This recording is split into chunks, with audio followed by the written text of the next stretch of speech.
All right. Bear with me 1 second, Israel.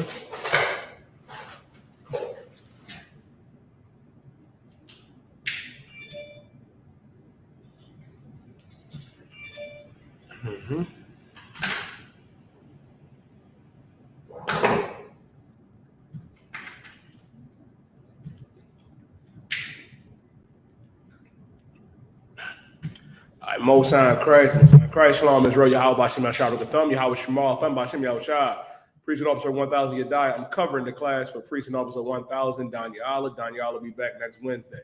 Now, this is the biblical law class. Now, if you got any questions, man, type them in. I'll be answering y'all questions tonight. Tonight, we're going to continue from what I was talking about yesterday about that charlatan Creflo Dollar. I'm going to talk about that Sister Tierra American twerking. I'm going to go over why weed and other drugs are unlawful. Because the thing is, Nicole, a lot of our people don't understand as Blacks, Latinos, and First Nation men and women. You think, you know what I mean, that you could smoke weed, smoke cigarettes, smoke whatever, and think you could still serve the Most High. You cannot. I heard a lot of fakers were like say, oh, it's all right to smoke weed. It's all right to do this. I heard a Christian pastor say in the car on Clubhouse that it is all right to smoke crack. You see, this is the problem with the Christian church, man, and the Muslim mosque and your fake Israelite groups, man. You don't understand the Bible. God is against smoking anything. God is against being a whoremonger, being an evil, wicked bastard, man. Tonight is the biblical law class, man. And first things first, look at Deuteronomy chapter 8 and verse 6, Nicole. Again, if y'all got any questions, I'll be answering y'all questions tonight. Go to the book of Deuteronomy chapter 8 and verse 6. What the show?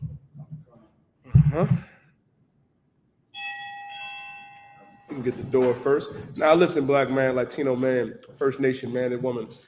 Law, statutes, and commandments are important. You know, the Christian church talks about the law, you know what I mean, being done away with, which is a lie. I'm going to go into that as well. You got to realize, man, that the law of the Lord is perfect, man. Christians always love to say, well, nobody can be perfect. There's no such thing as being able to be perfect. Let me explain something to all of y'all, man. Being perfect is just doing what our God said to do and keeping the law. That's what it means to be perfect. The Lord gave us statutes, gave us judgments. Why? Because we are his chosen people, man. He didn't choose everybody. And there's more than 10 commandments, man. We have over 613 laws, statutes, and commandments that we have to keep as Blacks, Latinos, and First Nation men and women. Shalom, brother. How you doing? Right. You got any questions? Not at the moment. All right, Con, no sweat. If you got any questions, just raise your hand, of course. Now, Nicole, if I could, give me Deuteronomy chapter 8, verse 6.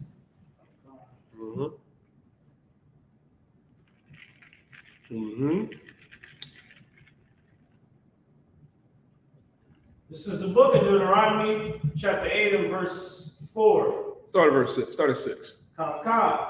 Deuteronomy chapter 8, verse 6. Therefore thou shalt keep the commandments of the Lord thy God. Thou shalt what? Therefore thou shalt keep the commandments of the Lord thy God. We have to keep the commandments of the Lord thy God, man. The Christian church likes to tell us, man, that the law is done away with, which is a lie, man. The law is not done away with. Our God commanded us to keep the commandments, man. To keep the law. And there's more than 10. There's over 600 plus laws, statutes, and commandments that Blacks, Latinos, and First Nation men and women, the Israelites of antiquity, must keep. Meaning this, therefore thou shalt keep the commandments of the Lord thy God. Read on. To walk in his ways. To walk in his ways. What does it mean to walk in the Lord's ways? It means to do them. That's what that means. To walk in the Lord's ways, meaning to keep them, to do it. It means don't be a whore. Don't be a homosexual, because God is against being a whore, a whoremonger, and a homosexual. God is against murder, man. God is against abortion.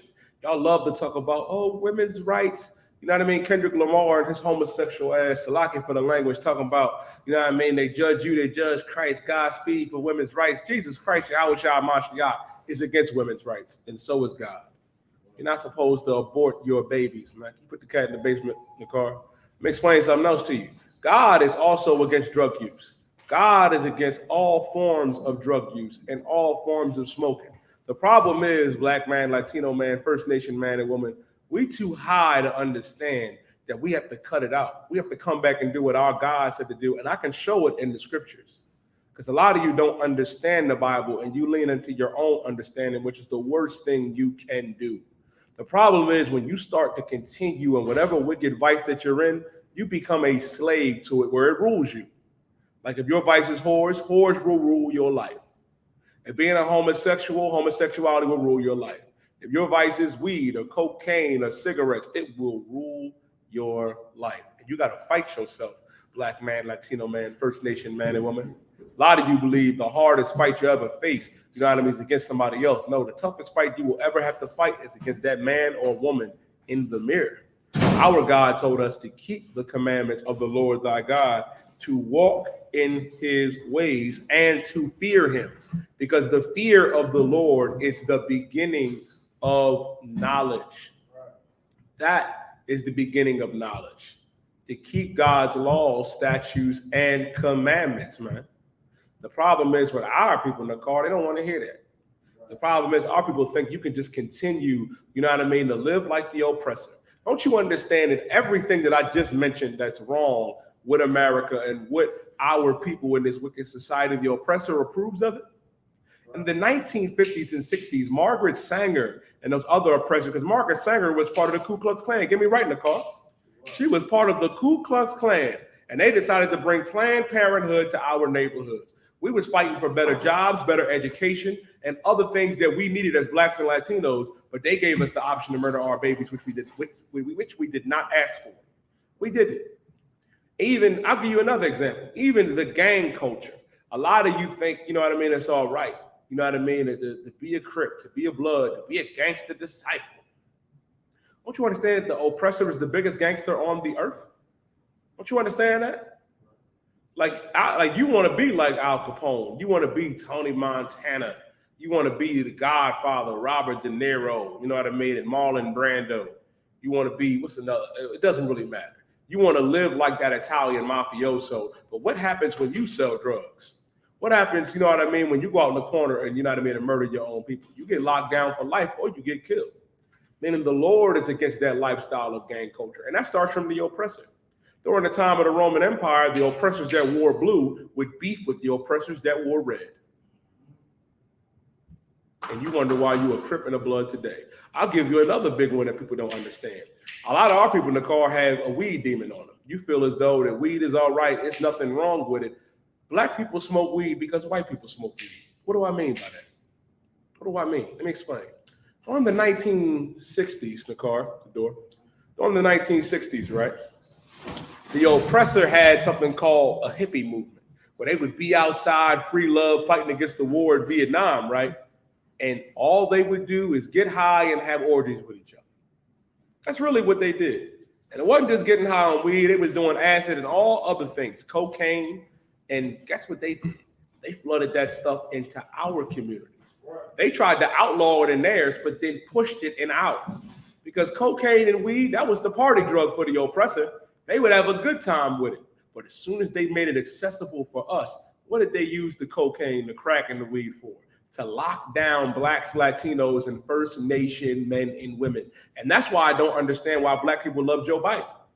Because Joe Biden was one of the main contributors, you know what I mean, to that 3 strikes bill, man. Joe Biden's name has been signed off on every minor and major crime bill since 1972 when he became a so-called politician. Why do you think they push drugs in our community? Why do you think they encourage these things? Because they're getting tired of killing us by 1,000 and 100,000 and million in the car.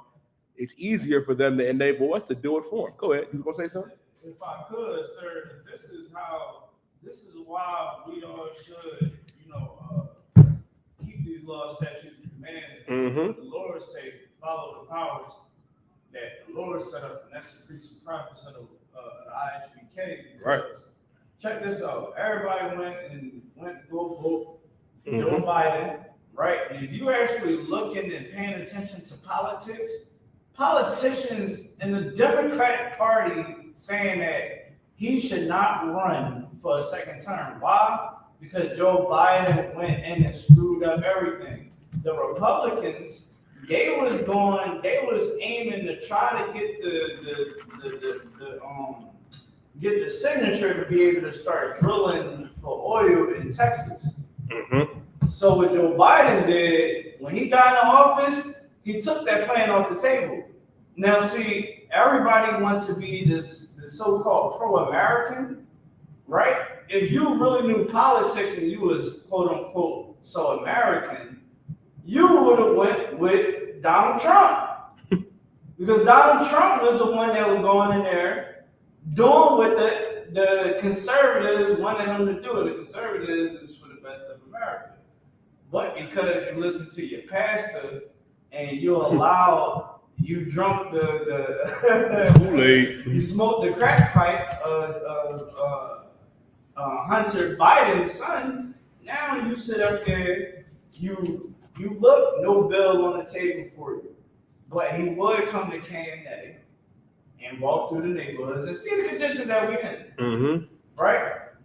He would go to Buffalo, New York, to go rock-a-bye baby to our people in up Buffalo, New York. Dang. You know what I'm saying? Joe Biden, and if you really pay attention to politics, y'all should go look this up. Go watch that Fox News, that you can fact check everything that they're saying. Mm-hmm. Everybody is fed up with Joe Biden. And your pastor, the one that is supposed to be this man of God, Mm-hmm. he told you that we got to get Donald Trump out of office. And now, because you listened to your president, your pastor, now you have gas prices so high. You understand? Mm-hmm. You got as high as them brothers that's out there smoking it. As high as the oppressors that's out there using crack. Nakar, you made a good point out, which is heavy, man. Which is heavy. And it's really, and which makes it sad, and why our people are still in the Christian church and the Muslim mosque, man. Our same people that are being led by wicked Negroes like Creflo Dollar. What's your name again, young brother? Fonte. Can you go to 2 Corinthians, right? 11 and start at verse 13. Understand this, which makes our people, which makes it sad. We follow after men like, Joe Biden. You following after Creflo Dollar. And you're not keeping the law, statutes, and commandments of the Lord. Like I brought up yesterday in the car, all phones on mute too. no. Oh, God, don't sweat. Listen, man, which was heavy. I went into this yesterday, and when I was reading the scripture, of course, and this is in the announcement. In Malachi chapter 3 and verse 8, he said, "Will a man rob God?" The Christian church has been robbing the Most High for years. $800 billion they made in the past 20 years alone.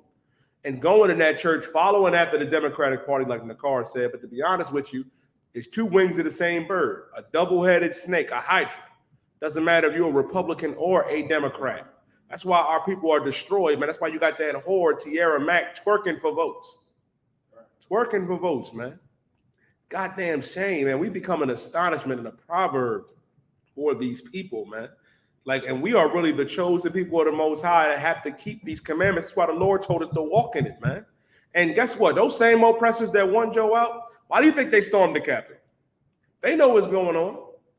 Like Officer Bun said, man, I looked this up in the car. Joe Biden cannot read a teleprompter. He can't.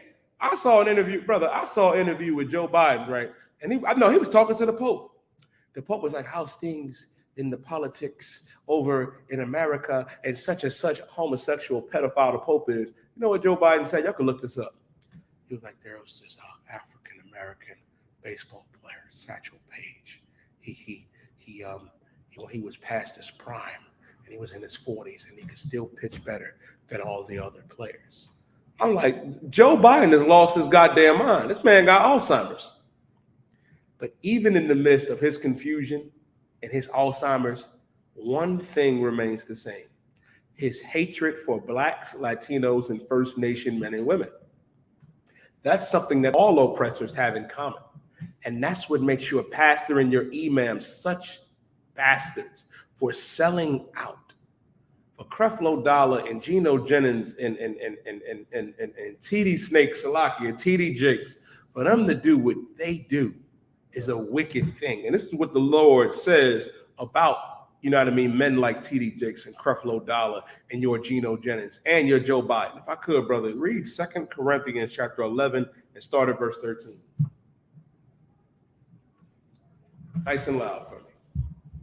Nice and loud. Let me know when you got it. Yeah. Now, here's the thing, too, black man, Latino man, and woman.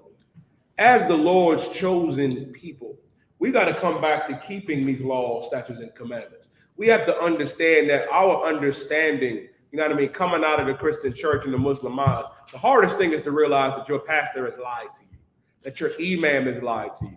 The priests and prophets in the Israelite school of universal practical knowledge under command of General Yohana will not fail you, black man, Latino man, and woman.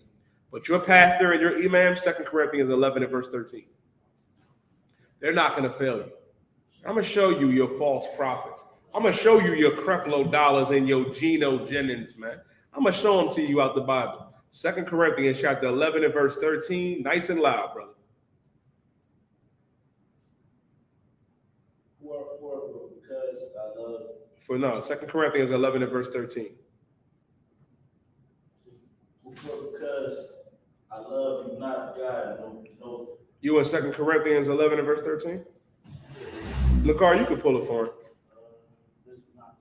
Yeah, you can pull it for him.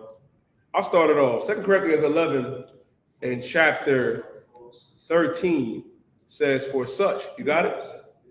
Nice and loud. Nice and loud, brother. For such false apostles. For such are false apostles. Who are those false apostles? It says, for such are false apostles. Creflo Dollar is a false apostle. Geno Jennings is a false apostle. Martin Luther King, Message Jesse Jackson, the rap Al Sharpton, working for the FBI in the car. For the Lord said, for such are false apostles. You know who else are false apostles?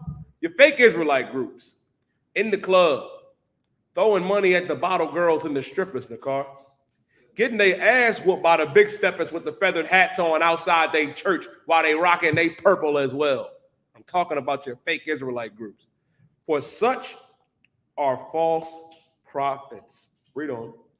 Deceitful. Transforming themselves into apostle Christ. Now it says deceitful workers transforming themselves into the apostles of Christ. Your pastor, your imam, and your fake Israelite leaders, man, for such are false apostles, deceitful workers, transforming themselves into the apostles of Christ. Now Creflo Dollar is an apostle of Christ, where he gets to say, well, you know, you could forget about everything I said about tithing. I was wrong. We not under the law, we under grace. And I'm going to go into that again tonight. He is a liar. I read it yesterday in Malachi chapter 3 and in verse 6. For the Lord said, I am God and I change not. The Lord does not change, man. And he did not do away with the law, statutes, and commandments. You still have to pay your tithes, black man, Latino man, First Nation man and woman. And you should be paying your tithes to the Isupk under command and General Yohana. That's what you need to do.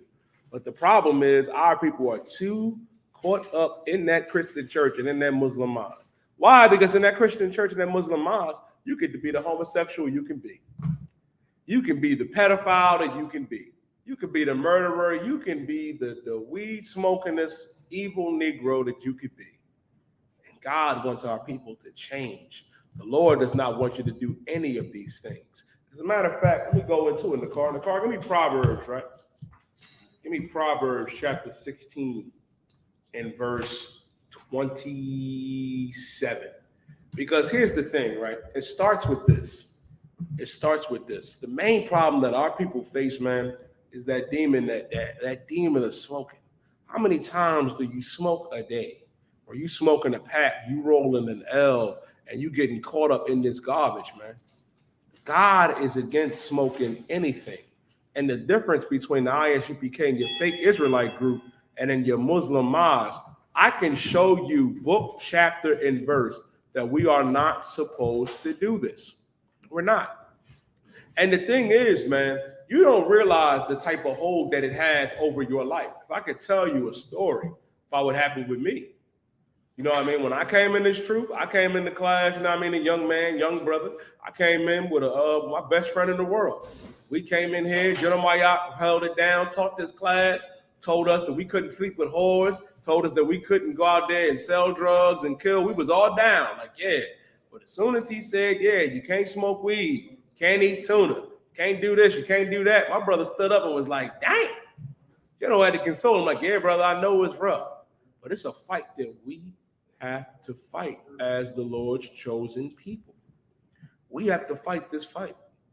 It has an extreme hold over the minds of our people, and not too many people talk about it, because your entire life is based on what? It's based on what? Rolling an L. If you wake up in the morning and the first thing you do is thinking about getting high, brother, listen, man, that is a rough lifestyle to live. Shalom, brother, Lord Christ. You got any questions? Yeah. Okay. All right. Let me hit me with your question before I go on to my scripture. I called my brother earlier. I wanted to know what book would tell you about Prophet Muhammad? About Muhammad? Yeah. Oh, so like you know how you read like when I read Romans, they mention Alexander and Caesar and all that. Mm-hmm. Yeah, I was wondering where I could find him at in there. Okay. We're here to tell you, brother, Muhammad is not a prophet of God. I know, yeah, that's why I want to find it, just so I can. You get what I just be. Oh, you want to? Okay. Yeah. Okay. I got you. Now, excellent question. Before I get, into that, to water in the car, you already know what I want. Well, we got to realize too, right? In Philadelphia, especially here, our people have a problem not just with Christianity but with Islam. Our people believe that Muhammad was a prophet. Muhammad was not a prophet of God. He was not a prophet of God. And I can prove it to you. First of all, Muhammad, is of the lineage of Ishmael. He's of the lineage of Ishmael. He is not of the lineage of blacks, Latinos, and First Nation men and women. We come from Jacob. The so-called Arab man and woman who Muhammad descends from, he comes from Ishmael. The car, say again. Con, no sweat. Yo, Babylon at Timbuktu? Yeah, let me get that. And I want you to hold this. What's your name, brother? My name is Dejan. Dejan? Yeah. All right, I got you. I want you to hold, right? All right. Give me 1 second. Most of Christ. Also, two brothers. No, interrupt. You got to raise your hand, all right? Ain't no talk. You got a question or comment, raise your hand, brother. I appreciate it. Now, I want you to hold. Bobbity. Mm-hmm. I want you to get me Romans, right? Give me Romans 9. Mm-hmm. Give me Romans 9 and start at verse 6. Give me Romans 9 and start at verse 6. Because the thing is, right, to give you a better understanding, Ishmael is a son of Abraham. But because Ishmael is a son of Abraham does not mean that they were chosen. You know what I mean? To give you the summary of what happened. You know what I mean? Sarah could not conceive. She couldn't have a child yet. So she gave up her Egyptian, handmaid to marry Abraham, to have sex with him. And she had Ishmael. Now, the angel of the Lord also came to Abraham and Sarah and said that you are going to have a son. And they laughed. It was like, man, at our old age, we ain't going to have no baby. And guess what? They end up having Isaac. And then one day, when they was having, something for Isaac, I think he was when he was being circumcised in the car, if I'm not mistaken, that Ishmael was there mocking, cutting up, mocking Isaac. Go ahead. It was What was it? It wasn't Christian. It was Isaac was mocking No, Ishmael was mocking Isaac, but I'm trying to was mocking Isaac about his mom not being able to have babies. Good night. Like he was like some type of miracle, and and this is how you know this is, a real life situation because she straight was like, yo, he ain't learned this on his own. He learned this technically, you know what I mean? He picked this up from his mother. And that's when she was like, yo, you gotta get Ishmael out of here. Him and his mom. He can't share the throne. And listen, now if I could, yes, it said, and when the child grew and was weaned, I'll just read it for you. In Genesis chapter 21 and verse 7 and verse 8, it says, and the child grew and he was weaned, and Abraham made a great feast the same day that Isaac was weaned. And Sarah saw the son of Hagar, the Egyptian, who she had born unto Abraham, mocking, like Nakar was saying. You know what I mean? He was out there talking, and he knew he got this from his mother. And Sarah went to Abraham and said, cast out this bondwoman. She got to go. Cast her and her son up out of here. They not going to inherit with my son. Now, Abraham was troubled by this because, of course, Ishmael was his son. And then the Lord came to Abraham and said, listen to your wife. He got to go. I'm going to make Ishmael a great nation. You know what I mean? He gonna have his nation. He gonna have his oil. He gonna have some stuff to him, but he ain't gonna inherit the promise that was given from Abraham to Isaac to Jacob, our forefather. Now, if I could, brother, read Romans chapter 9 and verse 6 for me. Nice and loud, young man Devontae.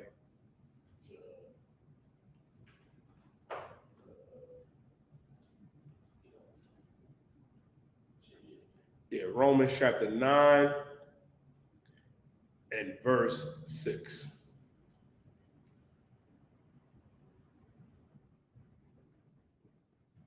Let me know when you got it. 9 verse 6. Yeah, Romans chapter 9 and verse 6. No, brother, you can read. Give me Psalms chapter 147 and verse 19. Yeah, you can give me Psalms 119, 147 and verse 19. Brother, you can give me Romans chapter 6, chapter 9 and verse 6 through 7. And then the card, you got what I asked for from Babylon to Timbuktu? Yeah, and I got more too. Oh, Most High Christ. I got the Whole Galatians 1 and 7 too. Yeah, you can go. Nice and loud. Romans chapter 9, verse 6. Not as though the word of God had taken none effect. For they are not all Israel, which are of Israel. It says, it's not as though the word of God have not taken effect, for they are not Israel, which are Israel. Meaning not everybody is our people. You got people that's claiming to be Israel, but they not. You got to be careful, man. Not everybody is a so-called Israelite. You know what I mean? We got, like I'll give you a perfect example of that. You'll look at somebody like Bob Marley, who has an oppressive father, you know what I mean? And we know it's by the seed of your father and an Israelite mother. That does not make him an Israelite. You have other sons, you know what I mean, of Abraham, you know what I mean, that think, you know what I mean, the promise that it pertains to them, but it doesn't. It pertains to Israel. Not all Israel that is of Israel is Israel. Read on. Verse 7? Yeah, read verse 7. Neither because Romans 9 and 6 or 7. Go ahead, brother. Romans chapter 9, verse 7. Neither because they are the seed of Abraham are they all children. Now, it says, neither because they are the seed of Abraham are they all children. Just because you are the seed of Abraham doesn't mean that you are all children. What does that mean? Muhammad technically comes from that lineage. He comes from Abraham. Ishmael, his forefather, was a son of Abraham. But it said, neither because they are the seed of Abraham are they children. It says, just because you are a son of Abraham don't mean you children. Abraham had other sons too. He had other sons. Who is this really given for? Just because you were a child of Abraham, and Arabs love to use that. Oh, we come from Abraham. They not our people. That don't make you my brother. Nah, you're not. It says it right here. We're in the so-called New Testament for you Christians out there that want to love everybody. It says, neither because they are the seed of Abraham are they all children. Read on. But in Isaac shall thy seed be called. But in Isaac shall thy seed be called, man. It says, but in Isaac shall thy seed be called. Black man, Latino man, First Nation man and woman, we come from Isaac. That's who we come from. That's our forefather. And I'll tell you something else. Guess who else comes from Isaac? The white man comes from Isaac too. But is he the chosen? We know he's the devil that the Bible speaks of. You read on down, it says, you know what I mean, for the children not knowing good or evil, for the purpose of God, his election might stand, but not of works. You know what I mean? But not of works, but of him that calleth. For Jacob have I loved, but Esau have I hated. Jacob was the son that God chose, man, out of Isaac. So out of our forefathers, Abraham, Isaac, Jacob. That's who we come from. And the Lord has not dealt with any other nation. So how can Muhammad be a prophet of God if the Lord never dealt with any Arabs? It never happened. As a matter of fact, I'll show it to you. You got what I asked for in Psalms? Psalms chapter 147 and start at verse 19. Nice and loud. And listen, brother, I know what the Muslims be saying. They be trying. They really be trying. And also, Nicole, we gonna go to go ahead. Oh, go ahead, Nicole. If I could, like cutting it, like it's so bad, right? How Islam is garbage. It's easier cutting a Islamic cat than a Christian. Yeah. Like cutting Christians is easy, but at least a Christian can try to wiggle out of that slaughter. But is a one that practice Islam, you know, our people that practice Islam, it's just like, you know, the lamb not even putting up a fight. It's just like, yo, I'm cut. You could, like what you about to bring up in Psalms. You know what I'm saying? I didn't even know you was gonna go to that one, but that's a go-to. You know what I'm saying? That's simple. Listen, I got something else for you too. To also cut these Muslims, right? I'm gonna read it out their book. This is second surah. As a matter of fact, Nicole, I'm gonna send it to you. I'm gonna send it to you right now. I want you to read this for me after this brother reads Psalms chapter 147 and verse 19. I'm gonna show you in their Quran, which is toilet paper, by the way. Well, first off, let me do a service announcement. You know what I mean? Black man, Latino man, First Nation man, and woman. Sometimes we run out of Scotch paper. Sometimes we run out of that poppy store paper. If you got a Quran in your house, let me tell you something. That paper from that Quran worked just as good as Scotch, Charmin, all that. It do. That's what I do with my Quran. Quran my father gave me, I ran out of toilet paper, brother. I said, oh, I still got something to wipe my ass with. Use that Quran, man. And I know if you're watching and you're a Muslim, you're like, oh my God, this is the most ignorant nigga I've ever seen in my life. Let me explain something to you. God is against Islam. God is against Muslims, man. Go ahead, brother. What was you gonna say? It's the truth. What you're saying. They can't get mad, but the truth hurt. Listen, man, the truth hurt. It do. It do. It's. Go ahead, brother. That verse that I don't know what it is. See, I ain't like yo. I can't just shoot to the. I got some notes, but I know it's a scripture that said the Bible is stronger than any sword, any double-edged sword, and I think that's the fact. Mm-hmm. Give him a hand, brother. Hand. Go ahead, Nicole. If I could, like remember Christ, you know, like in here, you know, in Isupk, you know, we big on doing this work, you know, and doing it with zeal because for sure, you know, like Christ said, be a light to the people.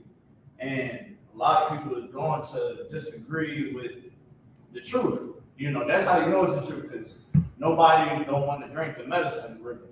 You know, but for sure, you know, judge us by our works.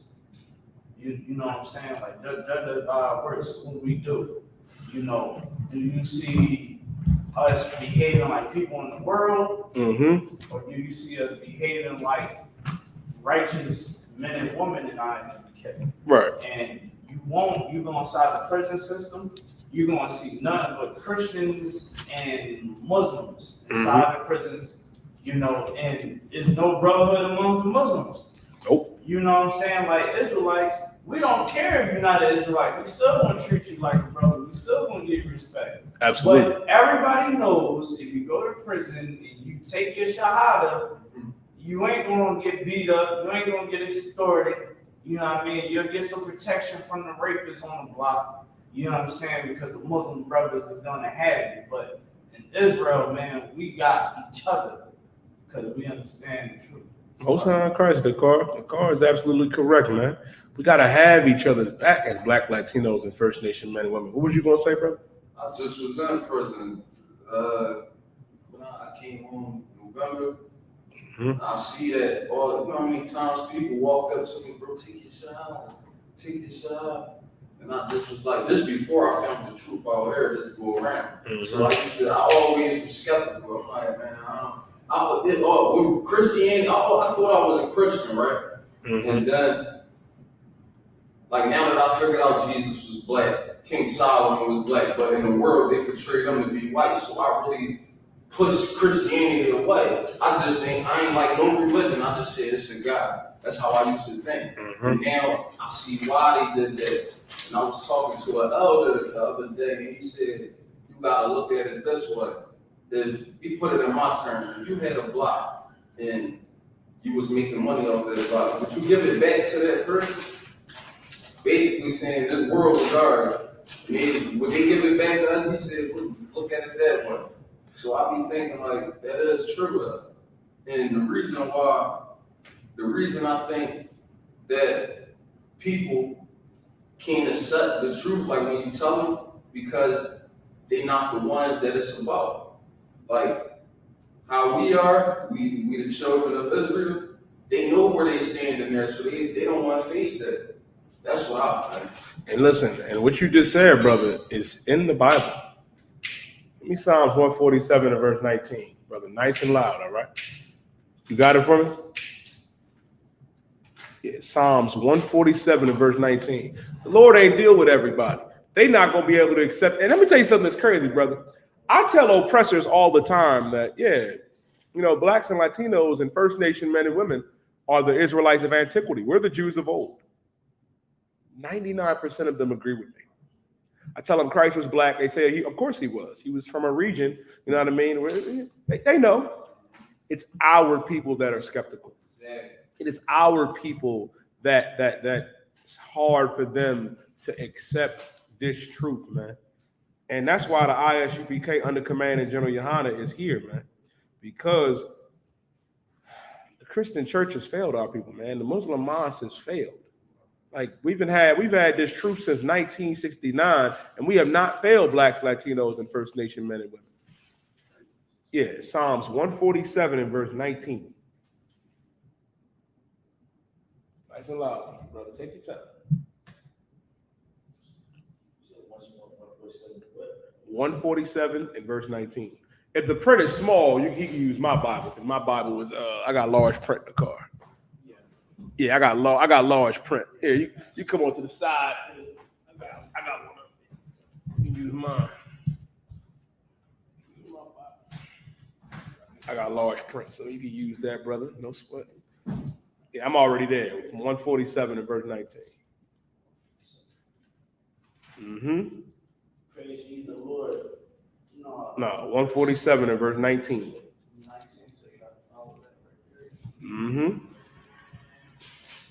Yeah, brother, take your time, man. Listen, man, it is a lot to walk through these doors, man. I want to give y'all young brothers a hand, because it is not easy to come out of the world and to come into these classes and learn about your identity and your culture. And this is the biblical law class, to learn to keep all these laws, statutes, and commandments, man. I want to commend y'all brothers and beseech y'all, man. It behooves me to tell you, man, that y'all brothers got to keep coming to class, man, to come out of the world. Now, if I could, brother, Psalms 147, verse 19.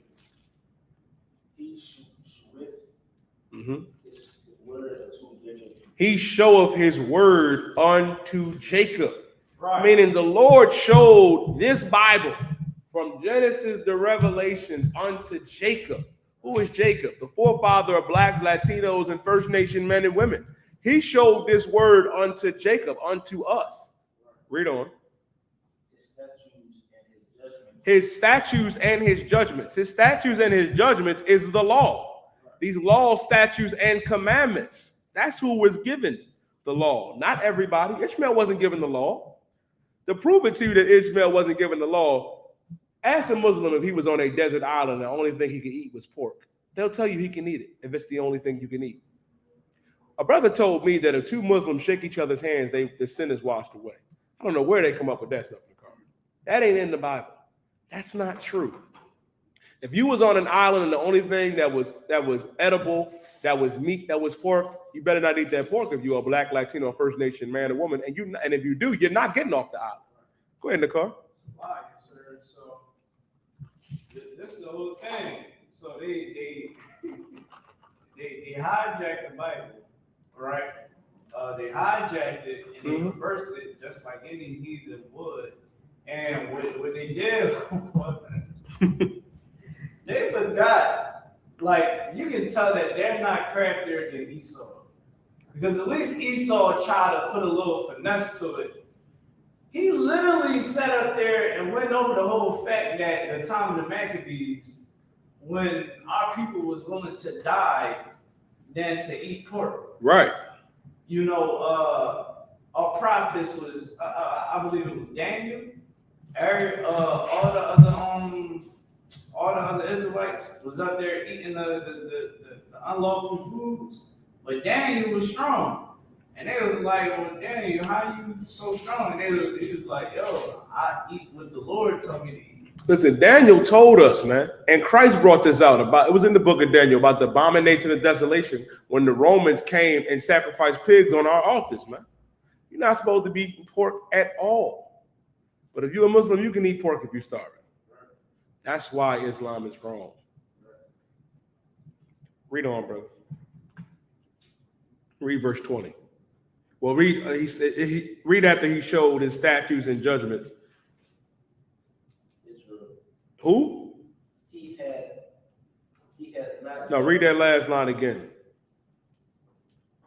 His statutes and his judgments. Read that again. He swept his word unto judgment. Mm-hmm. His statutes and his judgments unto Israel. Unto Israel. He showed his statutes and his judgments unto Israel. Not Africans, not Arabs, not the oppressor, not the East Indian, not the Filipinos, but unto Israel. That's right. That's who the Lord showed it to. And the thing is, man, we have this stigma where we think we African. We're not. We're not descendants of Leo Scipio's Africanus or Americos Vespucci. The black man in America and Haiti and the West Indian Islands like St. Lucia, Guyana, Jamaica, and Trinidad and Tobago, you know what I mean? We are not the same as the Africans. They are the seed of Ham. We come from Abraham, Isaac, and Jacob. Jacob's name was who later changed to Israel, man. That's who the law, statutes, and commandments was given to Israel. Read verse 20 for me, brother. He hath not dealt so with any nation. Read that again, loud. He hath not dealt with any nation. He have not dealt so with any nation. Right. The Lord ain't dealt with the Arabs, man. The Lord ain't dealt with Ishmael. He ain't dealt with the East Indians. He ain't dealt with the Africans. He ain't dealt with the oppressor. It says it right here. So how can Muhammad be a prophet? He's not a prophet. Let me give you a little history lesson on Muhammad, right? Brother, can you give me Deuteronomy chapter 4 and verse 27? Start at verse 27. But before we get there, right, I want the car to read something out of From Babylon to Timbuktu. And listen, let me explain something to you, right? Muhammad was an illiterate camel jockey. Right. You know what that means? He does the same thing that Arabs do now. Drive taxis, drive Ubers, drive Lyft. That's what he did. That's what he did. He wasn't no prophet. You know who taught him? You know who educated him? Black men. Niggas did. We did. Let me tell you something about Arabs. They love to make it seem like they have this higher class. When the hell did they become the standard of morality in the car? Arabs are goddamn homosexual and pedophiles too. Did you know Muhammad was a pedophile? I'll let Nakar break that down. Go ahead, Nakar. Tell him about Aisha. Go ahead. Tell us about Aisha. So in the Hadiths, all right, this is in the Hadiths. If you've been around Muslims, you'll definitely hear about the Hadiths in most of the conversations. All right, Aisha, daughter of Abu Bakr, was a beautiful little girl. Muhammad married her when he was 53 years old, and she was only 6 years old. Let me explain something to you. He was 50. How old was he? How old was he? 53. Muhammad was 53 years old, and he married Aisha, a 6-year-old girl. And let me explain something to you. According to God, sex is marriage. He raped that little girl, man. And whoever Abu Akar is, he's a despicable bastard, man. And I'm glad he wasn't an Israelite, because heathens do shit like that. Salakia for the language, man. Giving their daughters, their young girls over, you know what I mean, to grown-ass men. This man is 53 years old, old enough to be her goddamn grandfather, having sex with a 6-year-old girl, man. And that's your prophet? He's a prophet of God? A lot of you silly sisters out there love to wear that Muslim garb, man. Ask them, would you let a 53-year-old man have sex with your 6-year-old daughter? You would say, hell no. But your prophet did. Muhammad did. And Arabs do it to this day. They got arranged marriages right now in Saudi Arabia and Dubai. A lot of you simple, stupid-ass sisters, Salakia for the language, man. You going over there to Dubai, you in the back of them Arab stores, man, not understanding, man. They gaming you up. They molesting you in there, man. Taking advantage of you. You know how many sex harems that the Arabs had filled with the caravans of Black and Latino First Nation women and the brothers, man, raping and molesting us? The Arabs have always been pedophiles and sexual deviants, man. Muhammad was 53 years old, married to a 6-year-old little girl, and he's a prophet of God? No, he's not.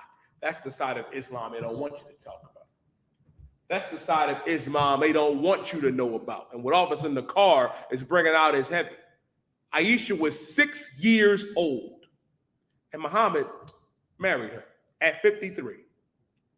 So if you're a Muslim, you'll have no problem with 55, 54, 53-year-old Khalid Muhammad Ahmed the Magnificent marrying your 5-6-year-old girl. I better have that same energy you got for R. Kelly. You better have that same energy you got for Bill Cosby. And don't get me wrong, R. Kelly belongs under the goddamn jail and everybody that was involved with it.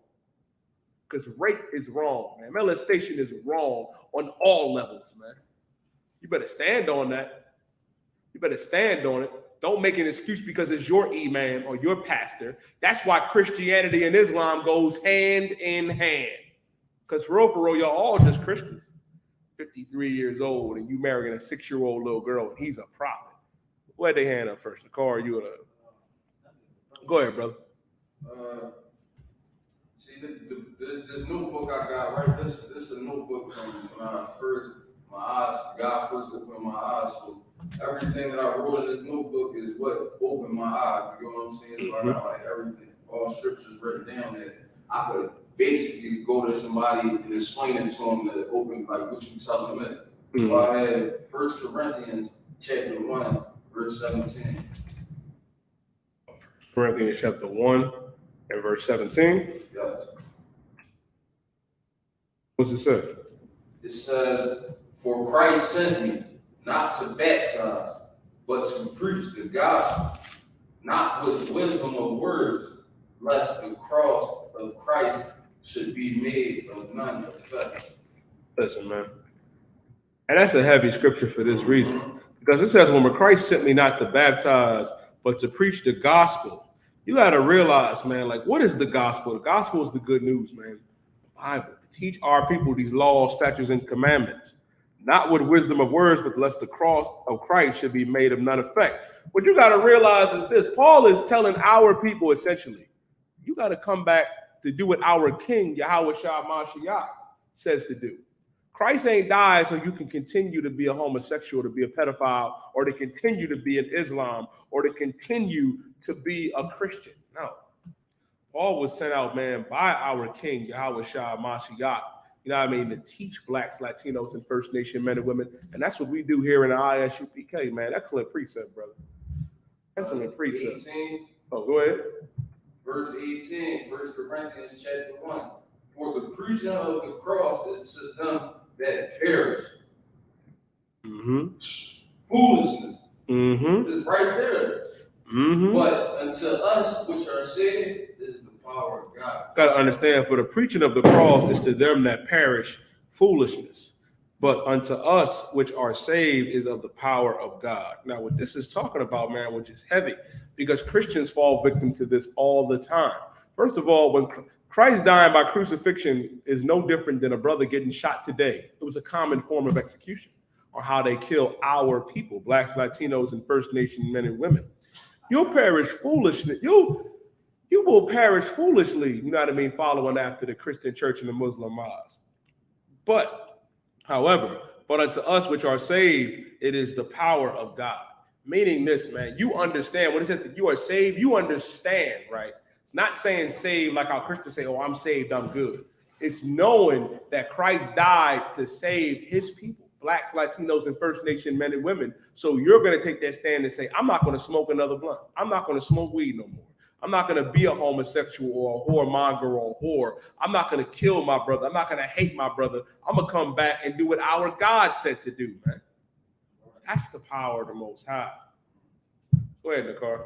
If I could, I'm a conspiracy theorist at heart. But I definitely do my deep research. So I got a couple things for you, if you don't mind. Go ahead. That compliment the brother question on Islam. All right, so boom. The finish off we was talking about the marriage of Aisha and Muhammad. All right, Aisha's daughter Abu Bakr was a beautiful little girl. Muhammad married her when he was 53 years old and she was only 6 years old. He had intercourse with her when she was 9 years old. God damn. Here's the thing. Before she had her first menstrual at 9 years old, right? But before then, it was explained that he would take her two thighs together and he would have intercourse with her that way. It gets worse. Jesus. So, and also in the hadith, she is disgusting. She was in love with him, right? She will follow him when he left. He didn't want her to go anywhere. So she was just following him, like, where are you going? So she followed him, but she realized that he peeped something was going on. Somebody was following him. So she ran back in the house. He went in there. Yo, you was up there following me, hit her in the chest. It's another one. Damn. Right? Hit that 6-year-old girl in the chest. Taping thing. her thighs together. Good night. And here's another thing. So this is the part that is just straight up sick. Okay. This is an Islamic blog on Quora. The information is pretty accurate. Already know you're a pedophile. Mm-hmm. All cases against him is definitely going to stick, and this is actual factual. Bukhari, who was writing, are considered acceptable by almost all Islamic scholars as reliable. So the hadith is accepted among, it's like Christianity. Everybody believes Christ was a white man, or he's God, or Immaculate Conception, it's like that. Said the prophet used to take baths with and fondle the little girl Aisha when she was on her period. Good. According to Aisha herself, it was unacceptable at the time to have sex with a girl till she was 9. The usual age of puberty in those days, or a woman on her period. Now that's just how disgusting it is. Now here's the last thing, right? So they also, it says, I asked Aisha about the clothes soiled with semen. She replied, I used to wash it off the clothes of Allah's apostles, and he would go for a prayer while water spots were still visible. Jesus Christ. All right. Good night. That's enough of that. Yeah. That's enough of that, Nakar. That's enough of that. And I already know about some of the other things that he did with some of the other men. They would all ejaculate on that 6-year-old girl, man. All them Arabs. That's why they approve of child marriages to this day. Arabs do that. So ask yourself when you going down there to that mosque with your kids and them Arabs is looking at your daughters or looking at your young boys, man. First of all, that's not acceptable in Israelite culture. And for you simple fake Israelites out there, let me explain something to you, right? Because you got these fake Israelites that think it's all right to do the same thing and molest little girls. First of all, the Bible, you know what I mean, if you look it up in the dictionary, in the Bible dictionary, Blue Letter Bible, it says a virgin, you know what I mean, is a young woman of marital age, a young sister of marital age, not a 9, 8-year-old or 6-year-old girl, not a 12, 13, 14, 15, 16-year-old girl. Let them kids do their goddamn homework, man, and leave them the hell alone, you goddamn pedophile, man. Like, goddamn. Goes to show you, just because she comes on her flower, don't mean that she's ready to have sex. Gotta let that kid be a kid, man. That's what makes it so evil that you fake Israelites be teaching, man. And that the Muslim mosque and the Christian church be doing and teaching, man. Because how many of our kids get molested in that church and that mosque every year? Over 500,000. That's why God ain't with the Christian church and the Muslim mosque, man. Go ahead, brother. And that's another thing that just be had me looking at stuff like God is the holiest of all, the almighty, the highest. Why would he condone that? I don't believe he would condone nothing like that. He doesn't. You know what I'm saying? He doesn't, brother. He does not condone it. Heathens can do whatever the hell they want. This is why the God of Israel gave us the law. Let's go back to this law class. This is the Wednesday night biblical law class, man. We have laws to prevent this, man. First of all, rape is wrong and punishable by death according to the God of Israel, the God of blacks, Latinos, and First Nation men and women. Being a pedophile is wrong and punishable by death according to the God of Israel, man. These heathens don't have it. That's why the Lord had to give us statutes and judgments, giving us these laws, statutes, and commandments, man. Now let's go into a little bit more history of Muhammad. But go ahead, brother. What you got to say? I got a video I want you to see, right? You can show it to me after class. Basically, it's about what me and my brother in the car was talking about.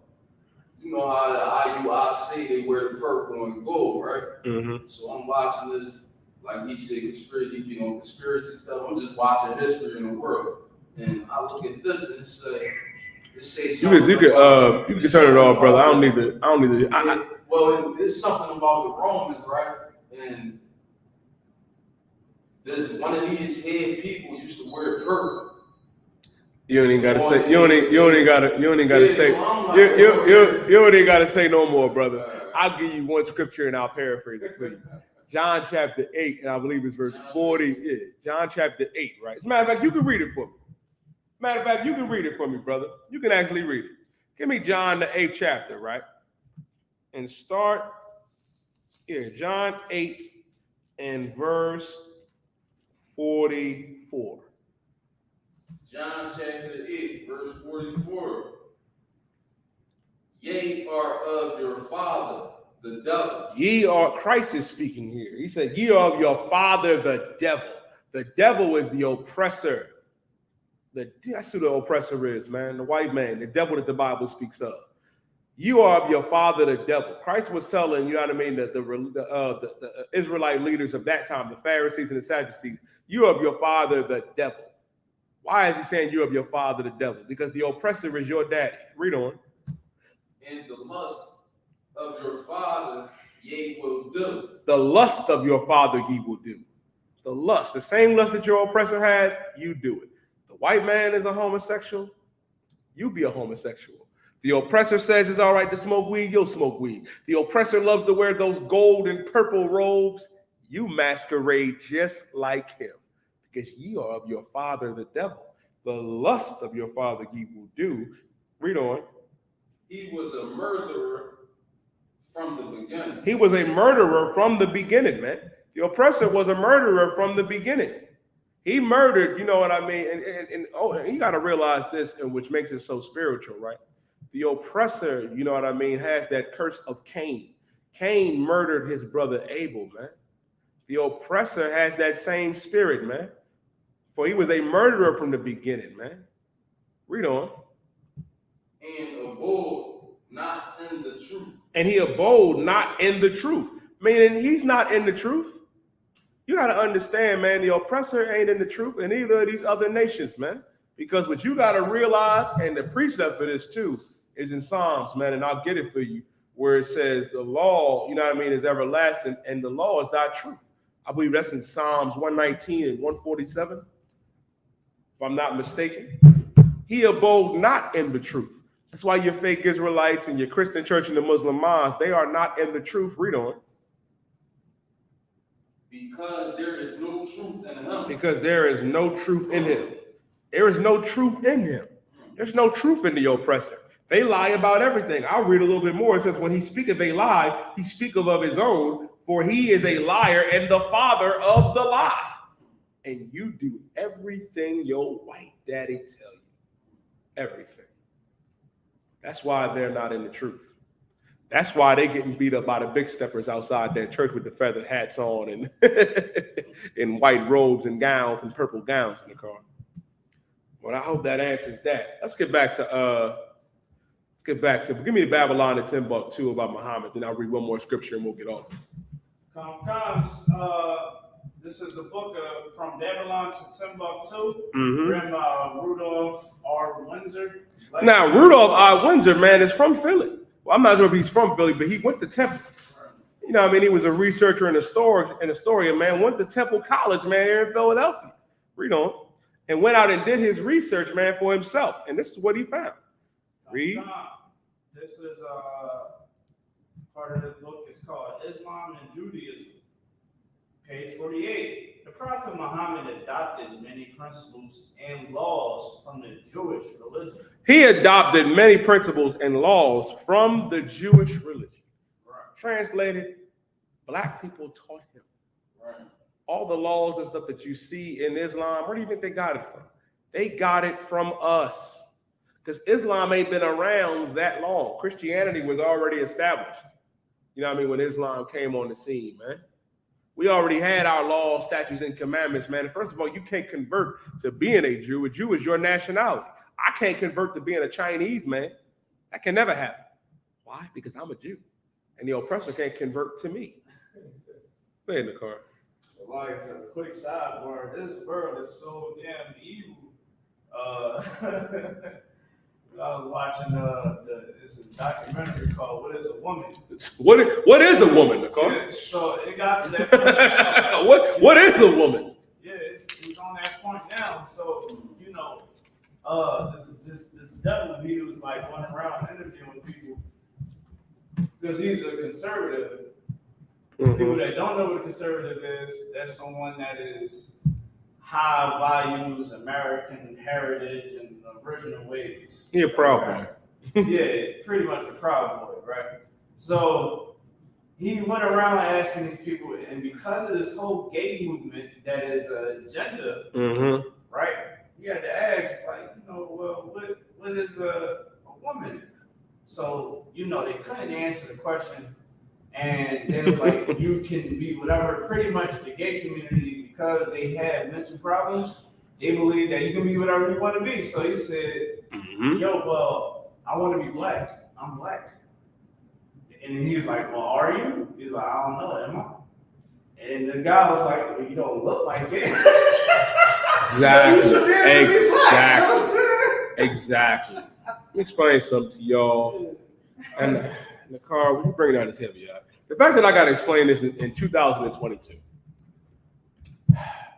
Are you aware, right, that when a transsexual dies, let's say a transsexual man dies, you identifying as a woman. You're trying to say you're a woman, but you're really a man. 20 years from now, when they dig your bones up, they'll be able to tell what gender you were. I'll give you one better. I'll give you one that's fairly more recent, right? I saw a T-shirt on Amazon that said there are 44 genders. I said, no, there are 2 genders and 42 types of gay. However, when you go to order the shirt, guess what you'll find? Are you a male or a female size? Goddamn, like, so what do we know? Salaki. Go ahead, brother. I got one too. Go ahead. They will never be able to produce a child. Exactly. But and which is heavy about that, right? They'll say, but there's not many women that I'm like, yeah, you got some women today that had a lot of abortions. They can't have a child now. But if you were born a boy, you're a boy. You're a man. If you were born a girl, you're a woman. Like some people got demons on them in the car. I can't help you. You know what I mean? Go be whatever you want to be. You know what I mean? I'm an Israelite from the tribe of Judah. My pronouns is Adawan, sir, my Lord. Those are my pronouns. Go ahead. Read on from Babylon to Timbuktu. All right. First of all, the basic idea of monotheism, which is the belief of one God, which makes him a Christian. Which is the belief in one God. Mm-hmm. The Jewish confession of the unity of God is some nonsense. Get to the meat of it. Get to the part where he taught. There's some Yiddish going on here. So with this the translation of the Yiddish, it says, "Hear, O Israel, the Lord our God, the Lord is one." Deuteronomy chapter 6 and verse 4. Shema Yasha Allah Yahweh Alahayanawa Yahweh God. Meaning our God is one God, black man, Latino man, First Nation man and woman. Right. Read on. The Mohammedan slogan is as follows. You ain't got to read that. You ain't got to read that. You ain't got to read that. All that Arabic. Mm-hmm. Drop down to where he with the caravan and when he was challenging, you know what I mean, and asking questions. You know what that is? It should be highlighted. I got it highlighted because it's my book. All right. So it says Muhammad tried to construct a religion. Yeah. It's actually one part is go ahead. Good. Okay. Boom, boom, boom. Muhammad adopted also the main details of the Jewish calendar, the Day of Atonement. Why do you think Muslims fast for Ramadan? Why do you think they fast for Ramadan? Because we have the Day of Atonement. And I don't know if y'all know this, right? If you watch them you'll always can tell. I'm like, yo, Rashid, what's going on, brother? You ain't looking too good. When I say Rashid, I'm talking about a brother. I don't add Ishmael. Ishmael can die for all I care. Fry my chicken and don't fry it too hard. You be like, yo, Rashid, what's going on, nigga? What's up, bro? You're like, oh, you die. I'm going to die. I'm fasting for the Lord. First of all, Christ told us that when you fast, throw some goddamn water on your face, man, and act like nothing's happening. Don't even let nobody know you fasting. The Most High and Christ should be the only ones know that you fasting, man. You ain't got to go out there and look pitiful and stupid like Muslims do out there in the goddamn street. Y'all see him out there talk about I'm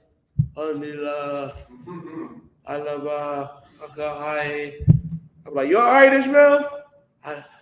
Inshallah. If it be the will of God. Fuck out of here. Salakia for the language. Understand this. Like, it's nonsense. It's theatrics. It's no different than the Christians in the church. Hallelujah. Thank you, Jesus. Doing all that garbage and singing. You're doing it for attention. Well, our Day of Atonement, guess what? We fast 24 hours. No food, no water for 24 hours. Exactly. And yes, no sad countenance. I mean, gird up your loins, throw some water on your face. Don't even let nobody know that you're fasting. I ain't gonna lie. That first Day of Atonement is rough. I know my first one was rough. I was dreaming about all of the delicious, lawful food, of course. But this past Day of Atonement, man, me and Captain Nakai was slaving all day up until the night, and we was like, God damn, we can eat now. Didn't even bother us. Didn't even affect us. And that's why the Lord is not with Ishmael. It's not with these other nations. That's why we got to come out of Islam. Like when Kyrie Irving was fasting, he let everybody know. He was extra on the court, eating a banana, doing the prayer on the sidelines. We ain't supposed to be doing that garbage, man.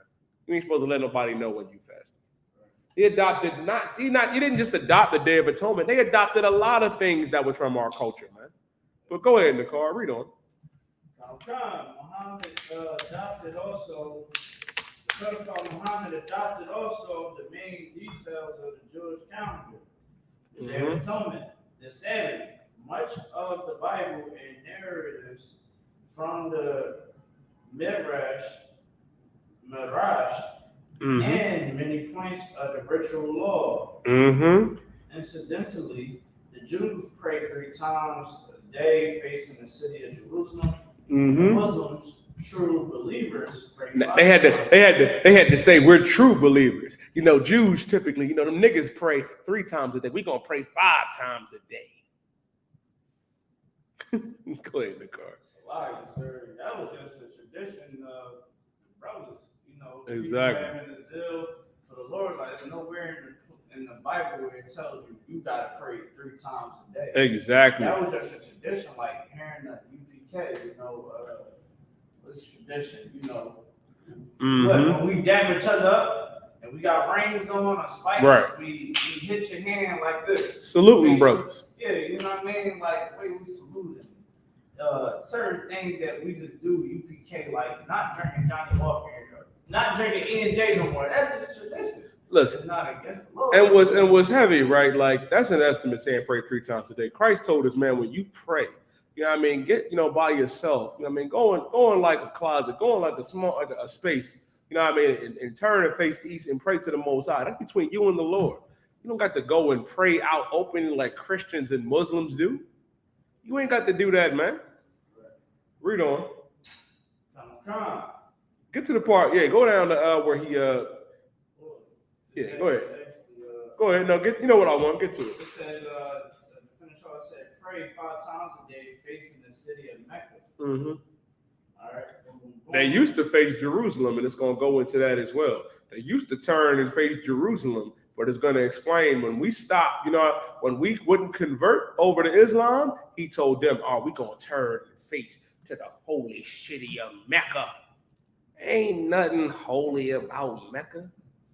Let me tell you something. Mecca ain't nothing but a ball of goddamn sand.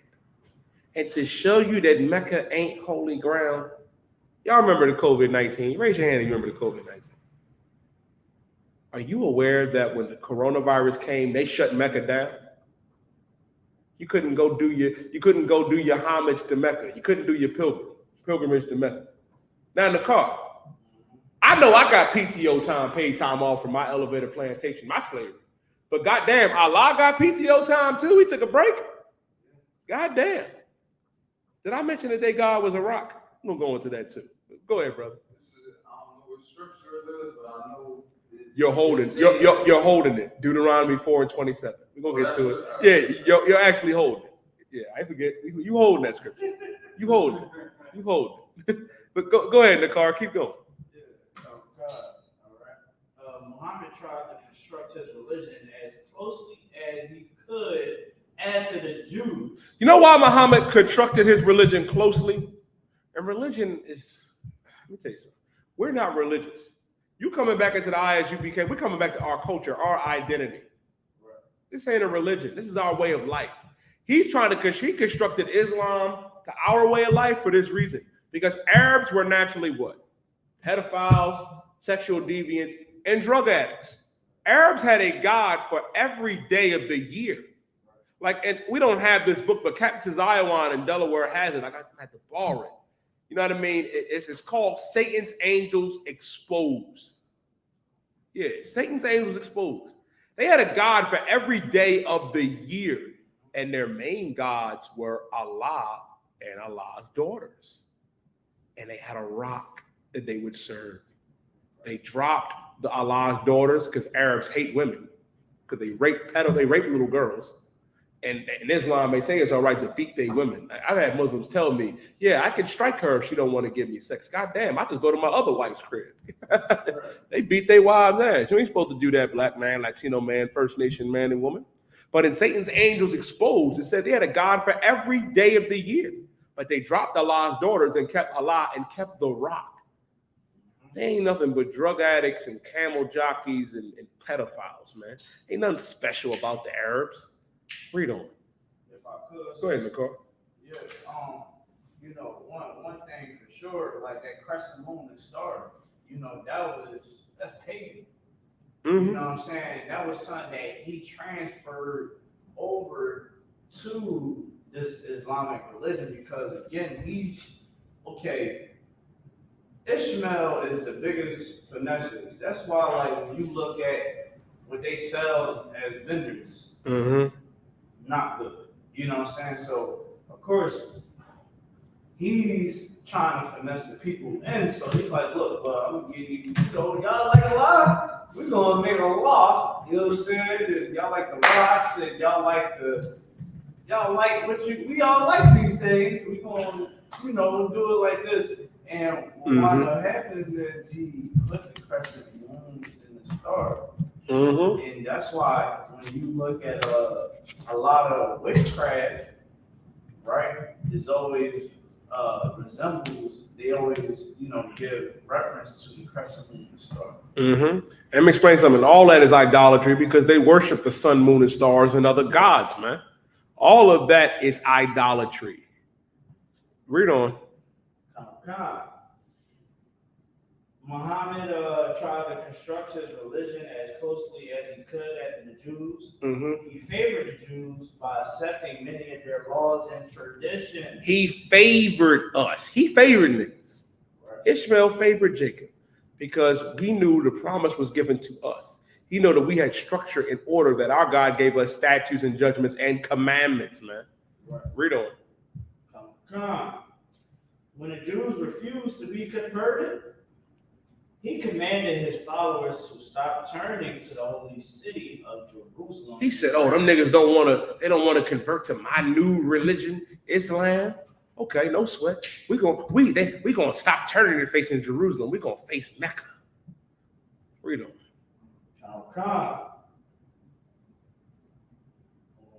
He changed the Jewish Yom Kippur, meaning the Day of Atonement, which he had accepted for many months.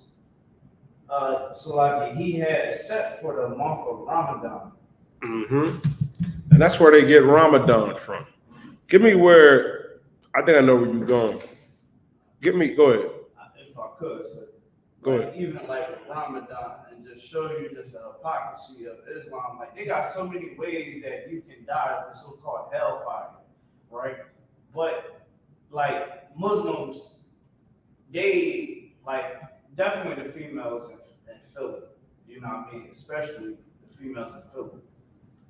All year round, I watched my ex-girlfriend do it because I know I watched her around the couple weeks before Ramadan. And I was like, I'm looking at her story. I'm like, she holding this out right now. I mean, she is turning up the club, twerking everywhere. As soon as Ramadan hit, she got the head wrap on. They said that the clubs don't even be full. I was like, why the clubs don't be full? They was like, yeah, it's Ramadan. You know, they don't drink and smoke hookah and none of that. They don't be trying to twerk. And I'm like, what? So even in the practice alone, everybody knows that it is bullcrap squat. No, we know. We know this. Listen, we understand what it is, man.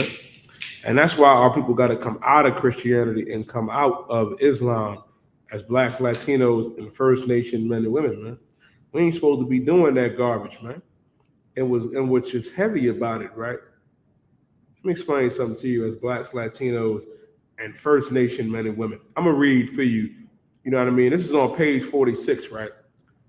It says, Muhammad spent many days in the hills outside of Mecca. He was immersed deeply in the deplorable conditions of his people because he understood, right, that his people was in a low state, that they was messed up. Drug addicts, pedophiles, you know what I mean, caught up in idolatry, which is about to say. And he wanted to lead them away from moral turpitude and idolatry. And it seemed to him that the angel Gabriel appeared, commissioning him to articulate a new religion. First of all, that's where you mess up, Muhammad. That's where you mess up. First of all, if you read in Galatians, in the car, give me Galatians chapter 1 and verse 7. Muslims love to say, well, you know, Muhammad was visited by Gabriel. Gabriel, came to Muhammad, you know what I mean, and told him to construct his new religion. Give me Galatians chapter 1 and verse 7.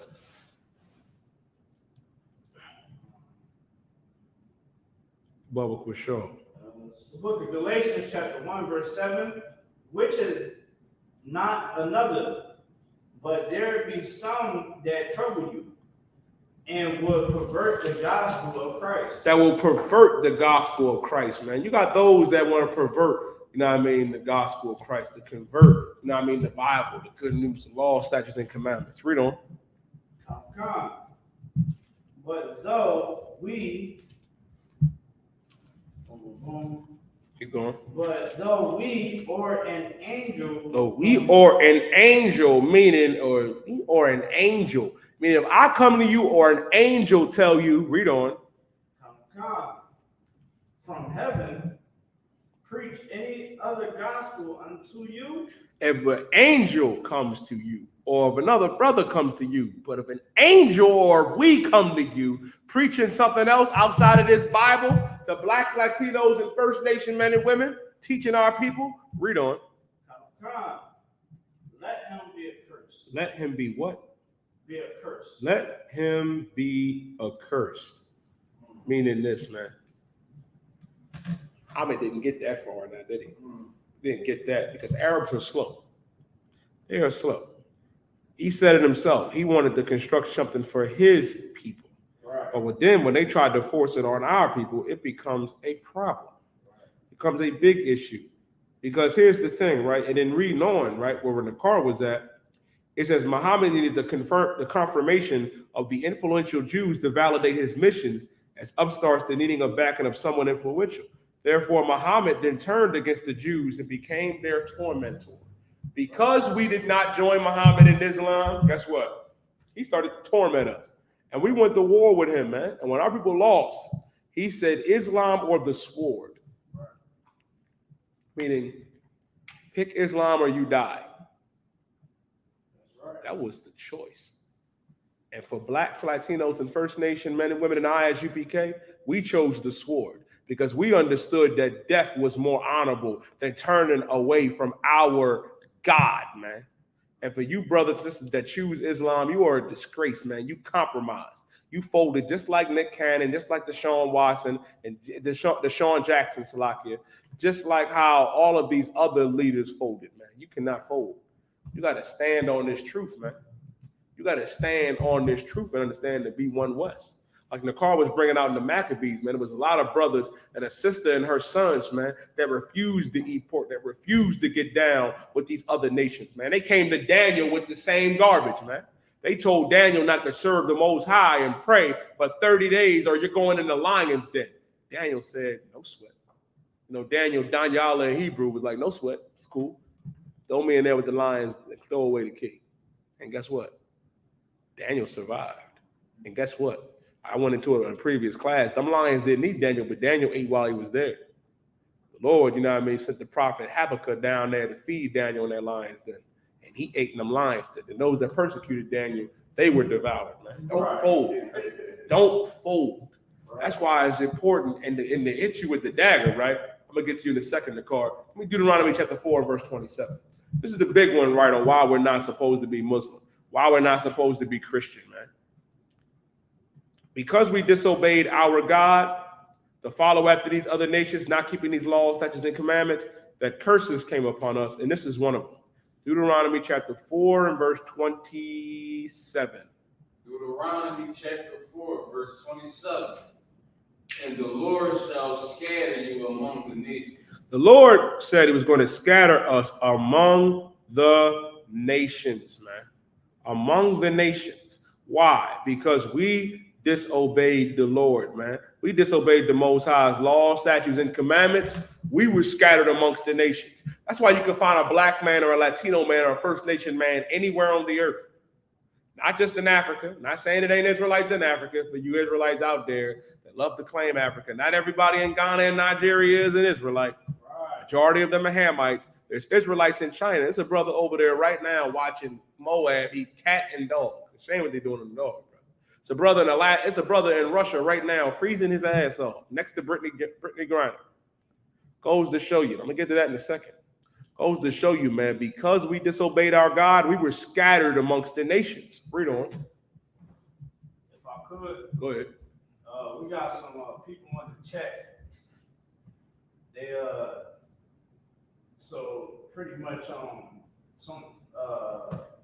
someone said bigs up. Pay that bum no mind. I see it. Yeah, Pay that bum no mind. Because we brought out in class, Muhammad was a goddamn pedophile. So if you want to big up a pedophile that was 53 and married a 6-year-old little girl, that's who you're bigging up because that's history and that's factual. Go big up a pedophile if you want to. You ain't gonna do that shit here. Salakia for the language, man. Salakia for the language. Gotta understand, man. That's why we were scattered amongst the nations, trying to follow after the Arabs. Why the hell would you want to be a second-class citizen to the Arabs anyway? You see the bum left, right?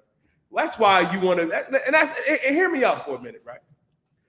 Essentially, what you're doing as a black man or a Latino man and woman in the Christian church and Muslim mosque, you're either a second-class citizen to the white man or the Arab. Why not be a first-class man of God or woman of God? Why not be that? Why not be that? That's why Arabs tell you, oh, salam wa alaikum, brother. I'm glad you are with my religion. I'm glad you chose Islam because you could have got the sword.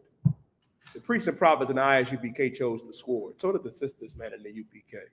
Because we understood, man, it was better to die than to turn against our God, our power. That's why we were scattered amongst the nations. Read on. And ye shall be left few in number among the heathen. And we'll be left few in number amongst the heathen. There is only a few of us, you know what I mean, in each of these other continents, man, and countries, man. It's a few of us in Africa. It's a few of us in Russia, a few of us in China. We were scattered all over. Read on. Whether the Lord shall lead you. Mm-hmm. Verse 28. Yeah, that's the one. And there ye shall serve gods. There ye shall serve gods. We shall serve gods, not the God of Israel. Because we disobeyed our Lord, now we're in different nations. Now we're scattered, serving different gods, strange gods. Read on. The work of men's hands. The works of men's hands. A lot of you Negroes love Egypt. You love Akhenaten. You love Ma'at. You love Isis. You love Geb. Geb is the one with the rod facing the other rod's face, the other man's face. Somebody made that. You're worshiping gods that you made. The works of men's hands. Read on. Wood and stone. Wood and stone. The wood is that Christian cross, and that stone is that Kaaba stone. God is against Christianity and Islam. The car give me Psalms 96 and verse 5. Let me show you more that Islam is garbage, that Christianity is garbage, that it's important to do what our God said to do, man. And I'm glad you came, brother, you know what I mean, and asked these questions. And I'm glad we get these questions, man, because our people need to understand that Islam and Christianity has a stronghold on our people. It said it right there, wood and stone. That wood is that cross you rocking around your neck. That stone is that rock that you're slamming your face down to. Like, goddamn, like, essentially, you are following a belief system where you have to go to Saudi Arabia, circle a rock 7 times, and slam your face to the ground. That's it. And God is with you after you do that. God is against Islam, and God is against Christianity, man. Give me Psalm chapter 96 and verse 5 in the car. This is the book of Psalm chapter 96, verse 5. For all the gods of the nations are idols. For all the gods of the nations are idols. All of the gods of the nation are idols, man. These different gods, Allah, Isis, Ma'at, Buddha, Caesar Borgia, White Jesus, guess what? They're idols. For all the gods of the nations are idols, including the one with, what's the one that the East Indians got? They got the 8 arms. That's blue. That's an hermaphrodite. Shiva. Shiva. Now I realize, man, a lot of you get high today, and this ties in the car. Are you aware that when you smoke weed or smoke anything, you're really giving homage to another god named Shiva? You are. That's where the dreadlocks come from. Dreadlocks ain't Israelite culture. Dreadlocks is not Israelite culture. If you look up lock in the Bible dictionary, lock, you know what I mean? Like if it says the locks of Samson, they are the braided locks, not dreadlocks, not that nappy, you know what I mean, dreaded hair that smell like rhinoceros residue in giraffe water. Nah, not that. You're really giving homage to another god when you blow that L.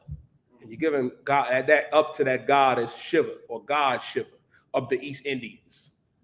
Go ahead, Nicole. Yeah, and if I could, be one more. I was watching this video, young brother from Baltimore. You seen his face? He was all over the internet. Mm-hmm. But he said that he was dating this Indian girl. She was like, cow looks like God. Ooh, I know that joint So stink, boy. That's a lot. They got in the car. Good night. Right, they got in the car. So they get in the car. They go to Five Guys. Now he said that she time check 8:47. Con, what's what? So they went to Five Guys. He went to Five Guys, and she went to Subway. He said they get back in the car. She got a whole hoagie with nothing but he said cucumbers and lettuce. He was just looking at her like, what the hell are you eating? And he knew that her God is a cow. So he in the car, he's like, hey, I got this burger. Tear her God up. He's like, I got this burger and these fries. So he said, while they in the car, she's looking at him with that look like, I know you ain't finna eat that burger right there. So he ate all the French fries first. You know what I mean? Then he like, I was still hungry. So I wanted to eat a burger. He said, man, she lost. She said, I know you're not about to eat. I know you're not about to eat that burger. You about to eat a shotty or something like that. Well, I knew he was like, man, I'm about to eat this. I'm about to eat your God. And another thing too, with the weed smoking, that is a custom of the East Indians. And also, for sure. What's that song that they be listening to? I'd have put that joint on and tore that burger up in the car. I wouldn't have been married to no. I wouldn't have been married to no heathen. But go ahead, the car. Yeah, so the part that's crazy Mm-hmm. is that a cow. Each part of the cow is a god to them. So they bathe in horse manure. That's why sometimes when you go Jesus inside, Christ. sometimes They when you smell go worse inside, than they be they're very smelling. nasty people. Even the Dang. dot on the forehead. That is one of the Krishna, one of his wives that got killed. She got killed, and it was like blood from her period on a blanket or something like that. So they put the dot on their forehead to symbolize her menstrual cycle being on, and they bathe in horse manure. So they're just unclean people, and that's why when you go inside 7-Eleven, it smells like that. And listen, I don't, like Marah said, man, I don't be knowing who is 7-Eleven, Ishmael or the Arabs or Elam or the East Indians, man. Hold your point for 1 second, brother. Hold your point for 1 second, because this is what I don't understand, right? They eat snakes. Brother, y'all looking at me the way I used to look at Captain Chappar when he used to teach this class. East Indians eat snakes, but they don't eat cows. Eating a snake is unlawful according to our God, man. Black man, Latino man, and woman. We can eat cows. Cow is good. Beef is good, man. Beef is good. They worship rats too. Like, brother, this is why the Lord said, for the gods of the nations are idols. Like, goddamn, you worshiping something that you need to be eating. Like, you need to be eating that cow, man. That's good food right there. That's why they starving. The car. They starving because, you know why they be looking all decrepit and all bony? Because you're not eating cows. Like, goddamn. Go ahead, brother. What you going to say? It's a scripture in the Bible that God explained that the cow good, how it has 3 digestion systems, and that's a good animal to eat. That's the Leviticus, the 11th chapter, brother. So, yeah, I ain't there yet, but this is what I really was going to say. I need to get this off. You said the Indians, right? Oh, God said that men worship the creation more than the creator. Yep. That's Romans 1 and verse 25. Get that brother a hand, man. Because you do that. You worshiping the creature more than the creator. Like, who changed the truth of God into a lie? To paraphrase Romans 1 and 25. And worship and serve the creature more than the creator. The oppressor's the ones that changed the truth of the Most High to a lie. And you worshiping and serving the creature. You serving the oppressor, your God, more than the creator, man. For the gods of the nations are idols, but the Lord created the heavens, man. But the Most High is the one that created the heavens, man. If I could in the car, give me Proverbs chapter 16 and verse 27. Because now while we're on the topic, you know what I mean, of these heathens, that's where that weed smoke becomes popular. Because their god, one of their gods, Shiva, made that popular. And that's why East Indians do it to this day. That's why these other heathens do it. And we do it because we're serving the creature more than the creator. Now let me show you that that's wrong according to God. Give me Proverbs chapter 16 and verse 27. The book of Proverbs, chapter 16, verse 27. An ungodly man diggeth up evil. An ungodly man diggeth up evil. What does it mean where it says an ungodly man diggeth up evil? Let me explain something to you. Everybody loves to say, I'm talking to some of y'all niggas out there in the world, because I done heard y'all say it. It's a plant, brother. It's a plant. It got 7 leaves. Where does cocaine come from? The coca plant. Where does heroin come from? A plant, you dummy. You're digging up evil. You're digging up that plant, not using it for it. I'm not saying it doesn't have medicinal purposes, because it does. Used correctly, it can be good for you. But you're not supposed to smoke it. It's not an excuse for you to smoke it or to make or brownies out of it or edibles. You digging up evil. Read on. The book of Proverbs, chapter 16, verse 27. An ungodly man diggeth up evil, and in the lips there is a burning fire. And in his lips there is a burning fire. What's that burning fire in your lips? That right there. Get that brother a hand. He says smoke. He get it. The Lord is against smoking anything, man. As a matter of fact, in the car, read verse 25. Read verse 25. Let's go sum it all up, and then I'm going to give you one more. Go ahead. If I could. Go ahead. Man, I'm going to try to find it while you talk. Hold Ezekiel 8 and 17. Yeah, hold Ezekiel 8 and 17 too. But give me that first. Let me go read verse 25. Proverbs chapter 16, verse 25. There is a way that seems right unto a man. It may seem right to put that L to your lips and smoke. It may seem right to murder your baby in the abortion clinic. It may seem right to be a Muslim and slam your face down to a rock. It may seem right to be a homosexual and a sexual deviant. It may feel good. Read on. But it says there is a way that seemeth right unto a man. Read on. But the end thereof are the ways of death. But the end thereof are the ways of death. Meaning all those things that I just said will kill you. Brother, hold Ecclesiastes chapter 12 and verse 13. The car, give me Ezekiel chapter 8 and verse 17. Brother, for sure. I might go over 5 minutes. Yeah, give me Ezekiel chapter 8 and verse 17. I'll give you one more on the weed smoke. This is the one that hit me in the face. I'll never forget, you know what I mean, when Officer Knock was breaking this down at camp, when I was reading it for him in the car when I was a trooper in my all black. Read Ezekiel chapter 8 and verse 17. I knew the Lord was talking to me and was talking to black people and Latinos and First Nation men and women. Read Ezekiel chapter 8 and verse 17. Book Ezekiel chapter 8, verse 17. Mm-hmm. Then he said unto me, hast thou seen this, O son of man? The Lord is telling Ezekiel, yo, Ezekiel, has thou seen this, O son of man? He's saying, yo, brother, let me show you something real quick. Read on. Is it a light thing to the house of Judah? Is it a light thing to the house of Judah? Who is the house of Judah? Judah is our forefather. Judah is, you know what I mean, the so-called Negro, man. black man and woman, we are really of the tribe of Judah. And Judah doesn't just encompass, you know what I mean, the black man and woman here. Our Benjamite brothers and sisters who are of the tribe of Benjamin, the West Indians, you know what I mean, the Jamaicans in Trinidad and Tobago and St. Lucia, Guyana, and the Haitians who are of the tribe of Levi. Judah encompasses Judah, Benjamin, and Levi. Lord is talking to black people right now.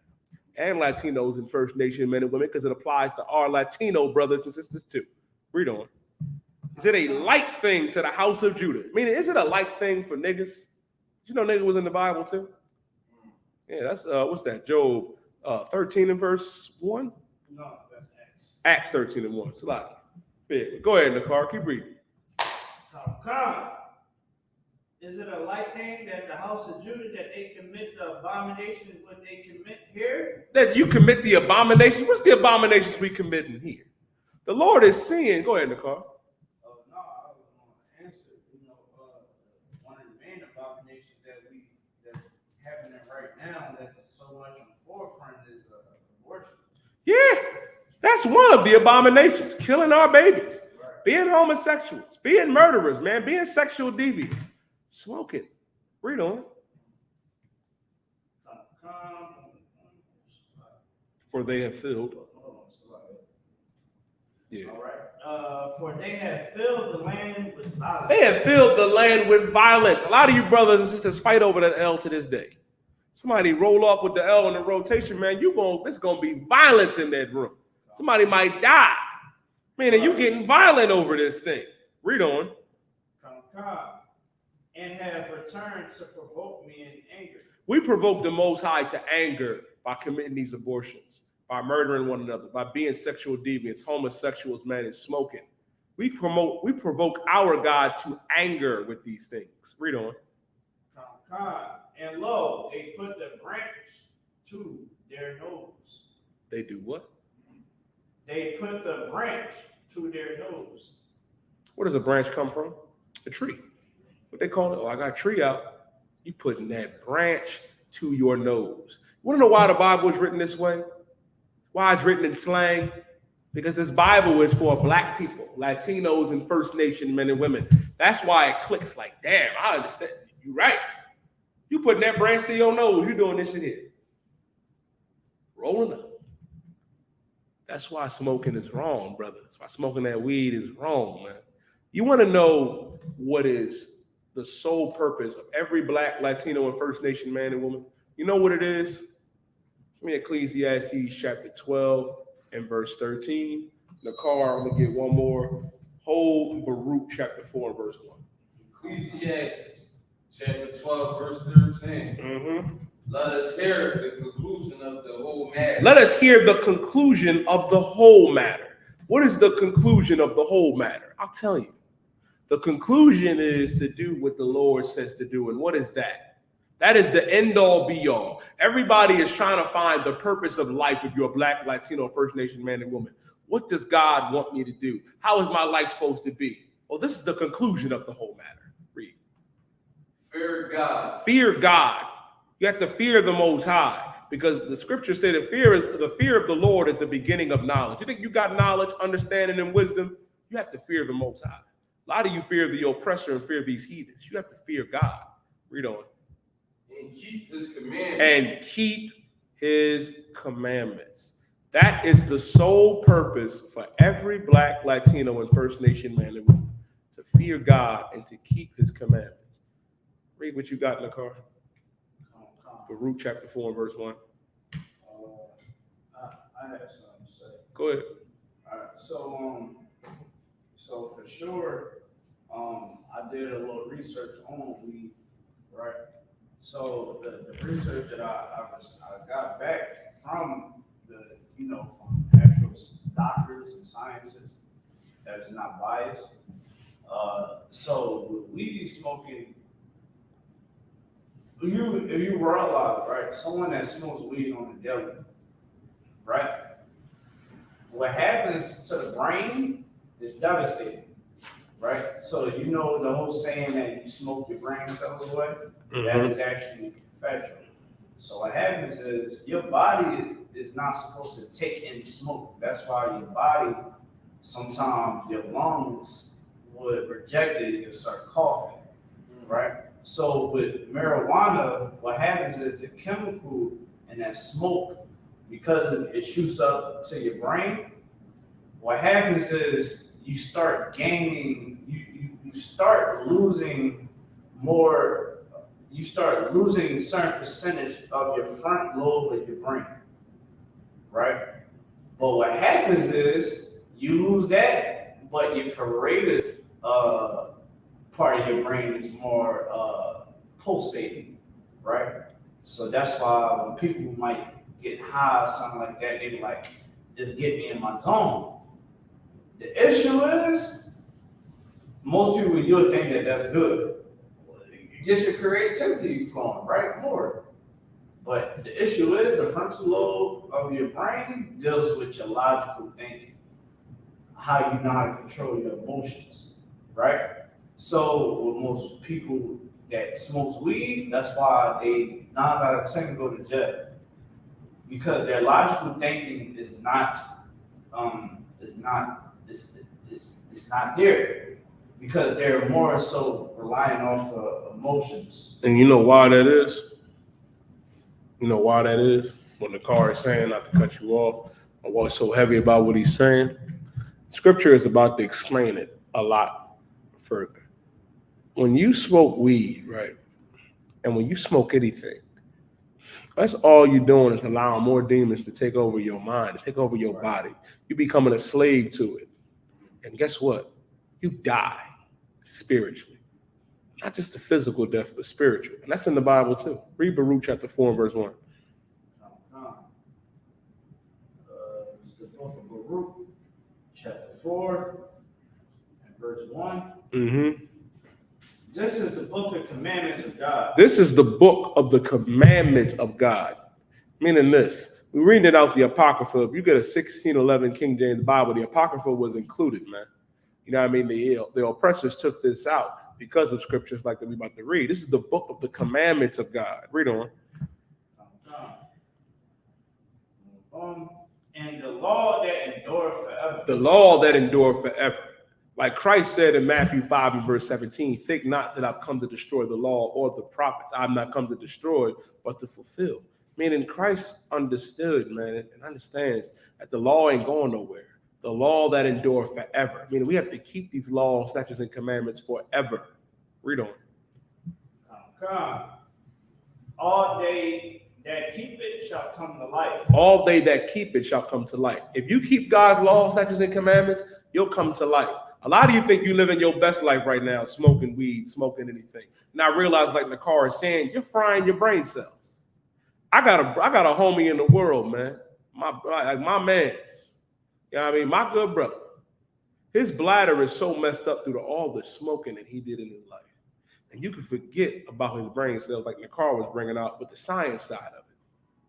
But if you keep these laws, statutes, and commandments, guess what? You'll come to life. Black man, Latino man, First Nation man and woman. Read on. But such as leave it shall die. But such as leave it shall what? Die. But such as leave it shall die. Not just the physical death. We are the walking dead right now. Right. Dead in the mind, dead in your cells, man, dead in your spirit, because you're smoking weed and doing all these abominations. When you have to choose life. The Lord said in the book of Isaiah, the 45th chapter, and I believe verse 7, choose ye this day, life or death.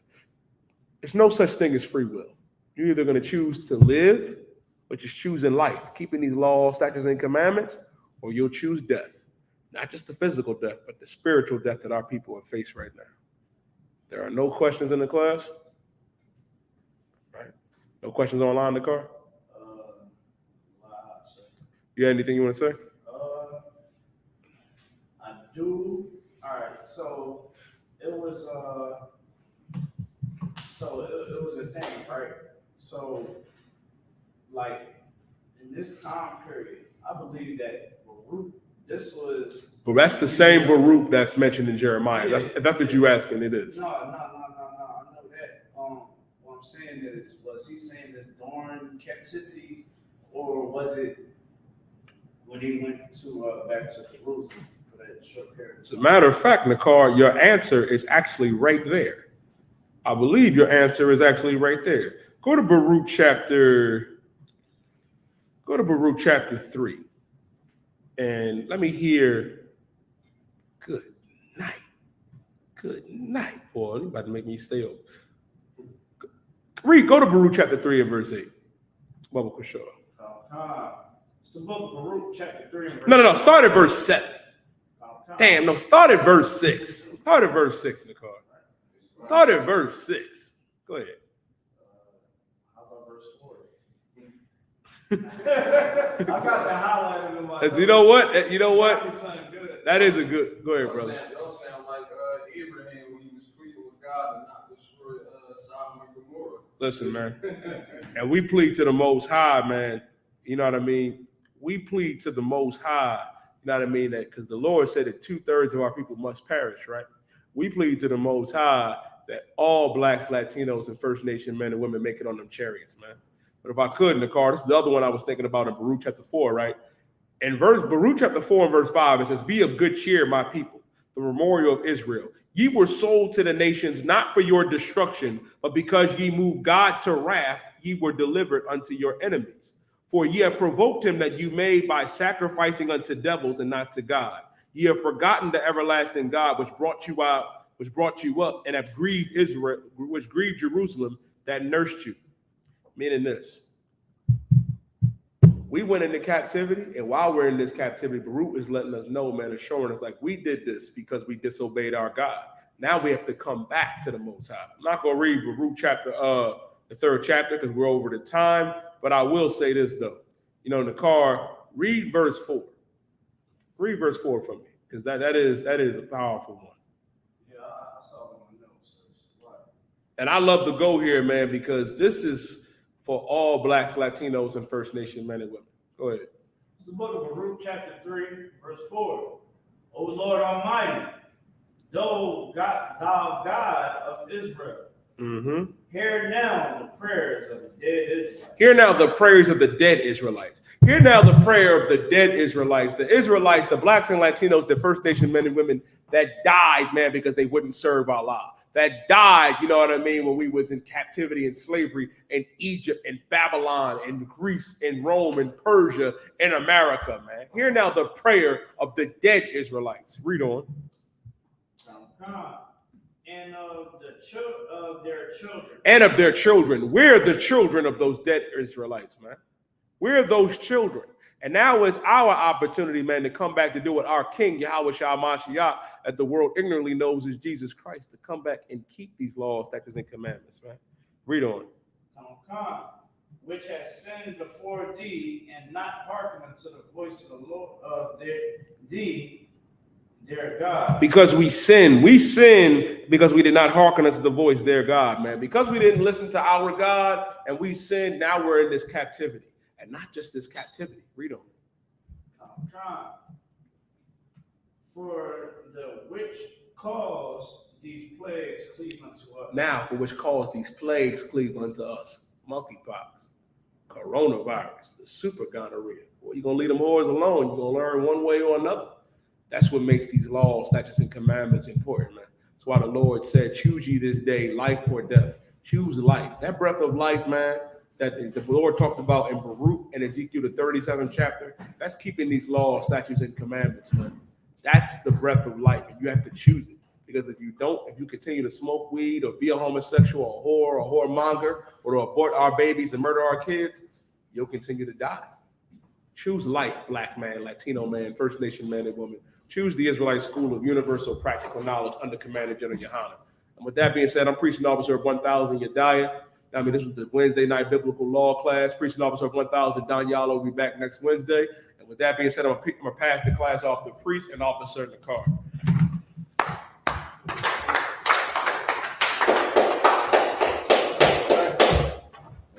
Christ. All right. Y'all can sit down. Y'all can be seated. All right. This is Isupk security announcements. Salagia. Let's give, we already give, man. Let's give priest and officer Yediah another hand. Most High Christ. You know what I mean? As y'all see, man, we got the truth This is where you want to be at. You know, out there, that's the world.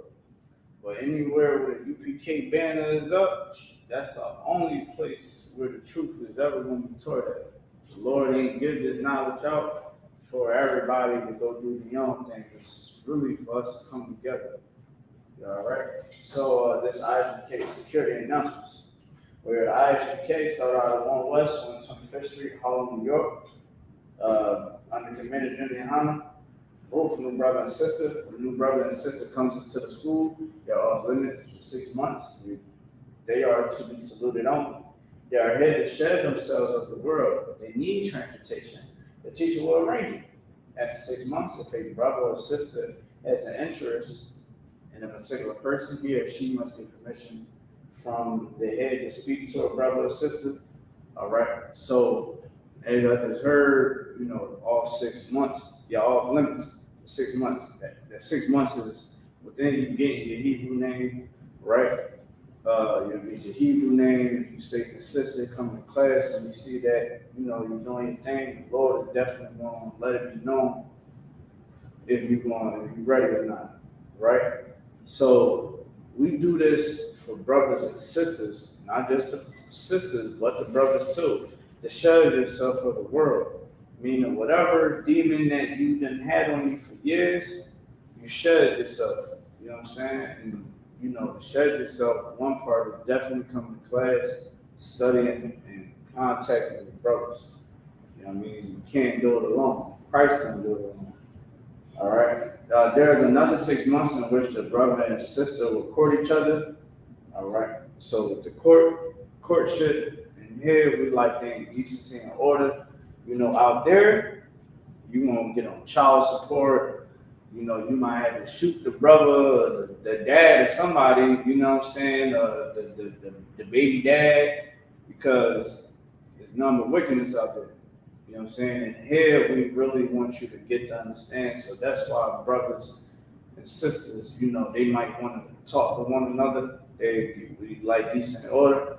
Go to the camp leader. Hey, so like, I want to talk to that sister. Right?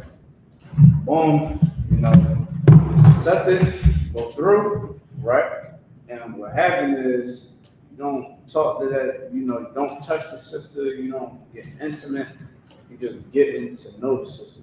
As much as the sister will get to know you 6 months. And what happens is you're gonna find out that the sister is for you. Come.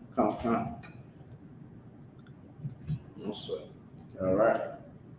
After this month period, the brother and sister will get permission from the head to marry, tied to visit commandments. So you find this in the book of Numbers, chapter 18, verse 21, and Malachi, chapter 3, 8 to 10.